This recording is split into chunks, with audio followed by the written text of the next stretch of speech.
Olá, amigos do canal Espiritualidade. Para as pessoas que conhecem os ensinamentos do Espiritismo, sabem que o orgulho é o pior vício que o ser humano pode ter. Ele é insistentemente apontado pelos espíritos e mesmo pelos encarnados que interpretaram essa mensagem dos espíritos como um dos principais obstáculos à evolução. Isso é por uma questão muito óbvia, né?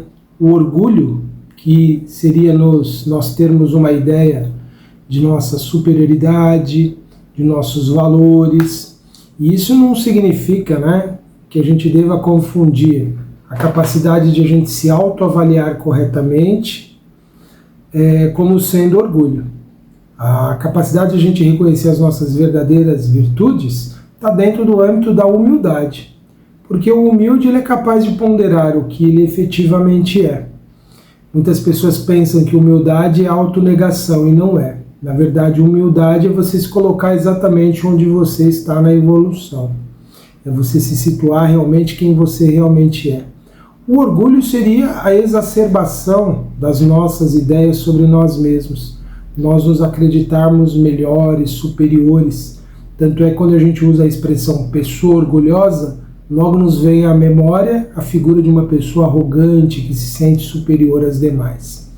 Mas então o orgulho, que é essa condição do espírito de se acreditar superior, acima das outras pessoas, ou muito melhor, é sempre apontado como um dos maiores obstáculos à evolução espiritual, porque dessa forma nós deixamos de reconhecer as nossas verdadeiras necessidades. É diferente daquele sentimento de você se dar valor, de você reconhecer aquilo que você traz de bom. Por isso que negar-se, negar as suas virtudes não significa necessariamente que a pessoa não tem orgulho. Muitas vezes é apenas uma forma de disfarçar que a pessoa diz, eu não sou bom, eu não tenho virtude, eu não tenho qualidades, que seria uma forma de dizer, olha, eu não sou orgulhoso. Mas lá no íntimo é o que realmente importa sempre. A pessoa se sente então acima das demais, justamente porque ela quer transparecer essa falsa humildade que ela não é portadora verdadeiramente. Mas de onde vêm todas essas ideias que são tão insistentes no Espiritismo? Vem da comunicação dos espíritos, que relataram a história de inúmeras pessoas e os próprios, ao desencarnarem, trouxeram os relatos do quanto o orgulho que eles tiveram na vida material impactou a sua vida espiritual negativamente, porque não foram capazes de praticar o bem por serem excessivamente orgulhosos, por acreditarem-se superior às outras pessoas. Pelo menos, pelo que eles relatam, não praticaram o bem que seria necessário para aquela vida. Mas também nos apoiamos numa outra fonte de informação ou uma outra ideia poderosa que nos ajuda a entender por que o orgulho é um grande impedimento, e é o tema do nosso vídeo de hoje, o argueiro e a trave no olho. Todos devem se lembrar da lição de Jesus, que consta lá no Evangelho de Mateus, o argueiro e a trave no olho. Jesus certa vez disse assim, por que vês tu, pois, o argueiro no olho do teu irmão e não vês a trave no teu olho? O argueiro seria o quê? Um cisco, um fragmento, algo pequeno que está ali impedindo a visão da pessoa. A trave seria uma barra imensa de madeira, como aquela que tem na trave do futebol. A trave seria algo muito maior. No tempo de Jesus não existia essa trave do futebol, mas existiam as vigas, as traves que eram colocadas para sustentação do telhado ou outra base qualquer. Jesus chama atenção então para isso. Por que a gente tantas vezes tem facilidade de ver o problema na vida do outro, ver os defeitos, os vícios, e não vermos os nossos? E aí Jesus ainda completa a lição dizendo, ou como dizes a teu irmão, deixa-me tirar do teu olho o argueiro, quando tens no teu uma trave? O que seria essa situação, Deixa eu tirar do teu olho o argueiro. É essa mania que a gente tem de muitas vezes ser palpiteiro, de dizer para outra pessoa, você está errado porque está fazendo isso e isso na sua vida, por isso que ela não dá certo. Essa mania que a gente tem muitas vezes de se intrometer na vida alheia sem ter sido solicitado. É isso que Jesus está falando. Como que a gente pode se atrever, querer consertar alguém, sendo que nós mesmos temos as nossas necessidades, os nossos problemas? Como eu posso tirar um obstáculo pequeno do caminho de alguém, se os meus obstáculos maiores eu não sou capaz de tirar? E aí Jesus diz assim, concluindo a lição: hipócrita, tira primeiro a trave do teu olho, e então verás como hás de tirar o argueiro do olho do teu irmão. Então primeiro nos conheçamos, reconheçamos os nossos problemas, vamos dar solução a eles ou vamos procurá-las, vamos ser capazes de identificar realmente as nossas necessidades para depois a gente pensar e falar com o outro. E por que isso é tão importante? Porque ao se colocar como alguém que também tem problemas, nós desenvolvemos uma compreensão maior. Quando nós percebemos o quanto é difícil para nós mudarmos, nós passamos a compreender que para o outro também é muito difícil. Quando nós percebemos que nós não conseguimos ser a pessoa que nós gostaríamos, para o outro também é igualmente difícil. E isso nos faz pensar então que é necessário realmente uma boa dose de humildade, verdadeira humildade, e não termos orgulho se nós quisermos nos melhorar e ajudar os outros na sua caminhada. E aqui nós temos um comentário de Kardec que é justamente dentro dessa ordem de ideias, em que ele traz que um dos maiores caprichos da humanidade é ver o mal alheio antes de que o si próprio. E isso a gente constata todos os dias, né? As pessoas têm receitas perfeitas de vida, mas só são aplicáveis aos outros. As pessoas condenam muitos os erros, mas não olham a si mesmo. E Kardec traz uma ideia bem interessante, que é de dizer assim, que seria necessário a gente ser capaz, como que se olhando num espelho, a gente se transportar de si mesmo e nos ver como as outras pessoas nos veem. Ou seja, pegar esse mesmo rigor que nós temos de julgar os erros alheios e aplicá-lo a nós. E isso seria muito positivo, porque nós passaríamos a perceber que nós talvez sejamos as pessoas muito criticáveis dentro dos nossos critérios.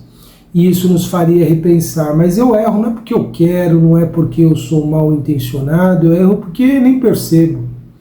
E a partir desse ponto você passar a perceber as outras pessoas dessa forma. Elas também erram, não é porque querem, elas também erram porque pensam que estão acertando.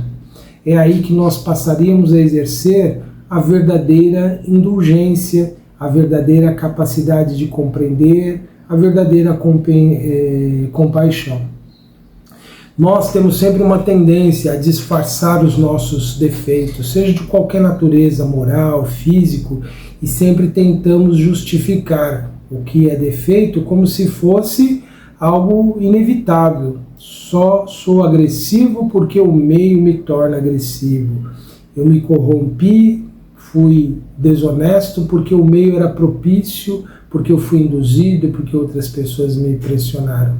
Nós estamos sempre justificando, mas quando a gente vai avaliar o outro, nós temos aquele rigor, aquele excesso.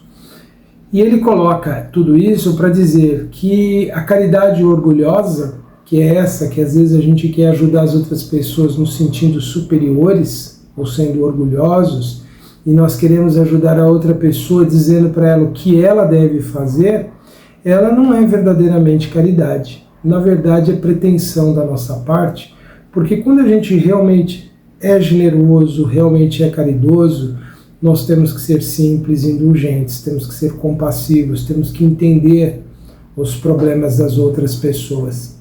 Tem pessoas que criticam essa posição do Espiritismo, de dizer que nós temos que ser bondosos, caridosos, temos que ter compaixão, mas o que resolve os dramas de qualquer ser, de qualquer espírito, é sempre o sentimento de compaixão. Todos que foram tratados com severidade, com exigência, nunca foram verdadeiramente tocados, nunca foram verdadeiramente sensibilizados. Enquanto que as pessoas que são tratadas com essa generosidade, com essa propensão à aceitação, são muito mais acessíveis, são muito mais tocados. Então, se a gente quer melhorar o mundo, nós precisamos nos tornar melhores com as pessoas, no trato, na convivência, sermos menos exigentes, mais compassivos, mais compreensivos, que não significa que a gente vai sempre compactuar com coisas erradas, com coisas ilícitas, que a gente vai permitir que as pessoas ajam em prejuízo das outras, sobretudo quando nós temos responsabilidades.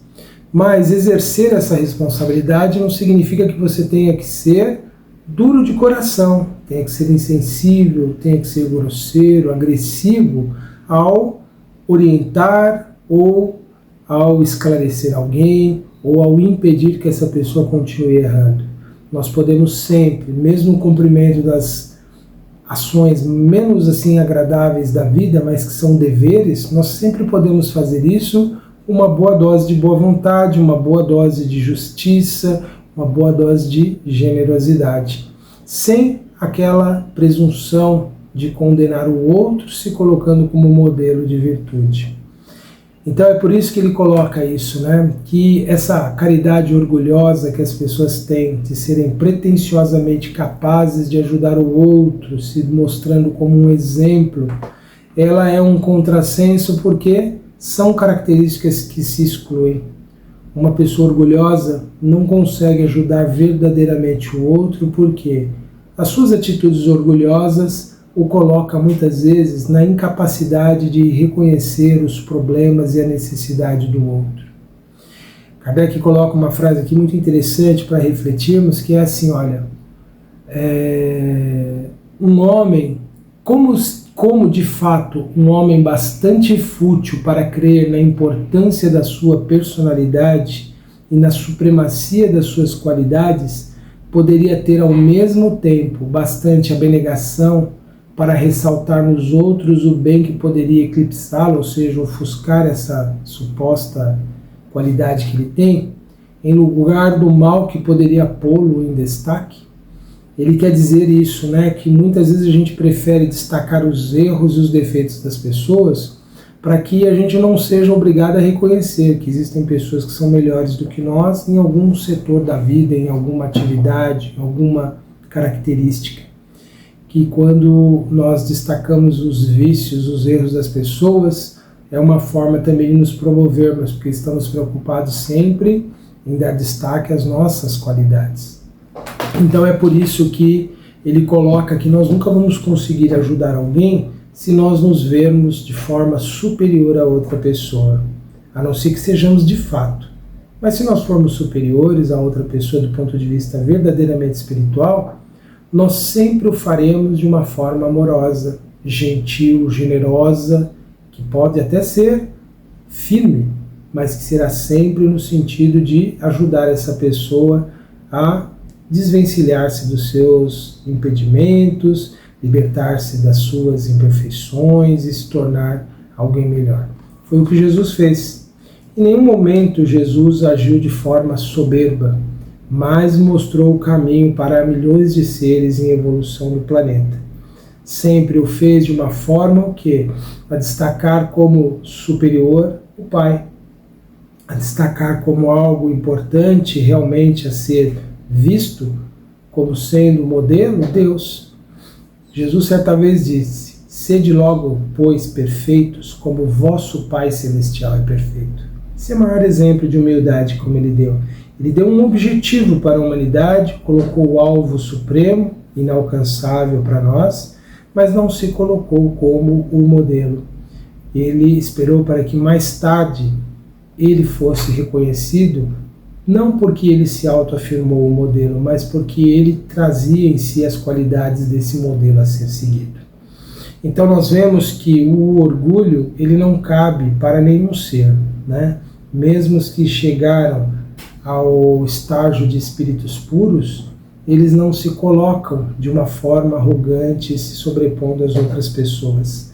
Quando ensinam, não é para se promoverem, não é para se destacarem, mas para ajudar os outros a chegarem onde chegaram.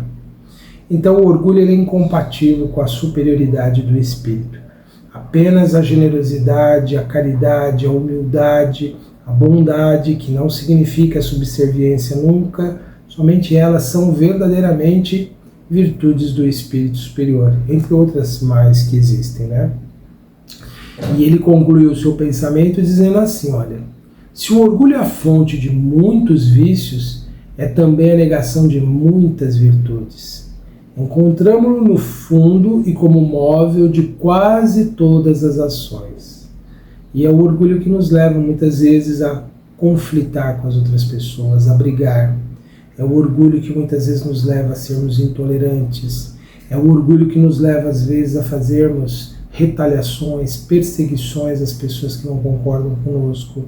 É o orgulho que nos coloca muitas vezes naquela defensiva, agressiva, que revida, que reage dente por dente, olho por olho. É o orgulho que é o grande impedimento da evolução do espírito. E mais uma vez lembrando, né, que orgulho não é o mesmo que você dar valor a si mesmo. Dar valor a si mesmo é o reconhecimento justo de quem você é, enquanto que o orgulho é uma supervalorização, é um não reconhecimento das suas imperfeições. E ele coloca para finalizar assim: foi por isso que Jesus se empenhou em combatê-lo como principal obstáculo ao progresso. Então, que façamos todos nós esse combate ao orgulho que nos impede de ver as nossas necessidades e nos leva sempre a ver apenas a do outro. Eu convido então neste momento para a nossa prece em agradecimento a Deus pela bênção da vida, Senhor, e por tudo que o Senhor nos oferece para o nosso progresso e o nosso crescimento espiritual. Permiti, Senhor, que tenhamos todos a compreensão, o entendimento, Pai, das vossas leis, e que sejamos, de nossa parte, capazes de vencer os obstáculos que nos cabem nesta vida. Sustenta-nos em nossa caminhada, para que tenhamos a fé, a esperança, a boa vontade, a coragem, Senhor, para vencermos os desafios da vida. Renova-nos as forças, dá-nos entendimento, compreensão das Tuas leis. E que o Senhor consiga, Senhor, encontrar no coração das pessoas sempre a boa vontade, Senhor. Que possamos, em nossa evolução, Pai, acelerarmos essa nossa caminhada, evitando de nós as ações que nos prejudicam e nos impedem o crescimento. Possam os espíritos amorosos auxiliarem e ampararem a todos, hoje e sempre. Obrigado por tudo, Senhor, que assim seja. Graças a Deus. Meus amigos, foram estas as nossas reflexões para este momento. Continue acompanhando aqui a nossa programação no canal Espiritualidade e acompanhe também as nossas atividades no site antenormorais.com.br. Um grande abraço a todos e até a próxima.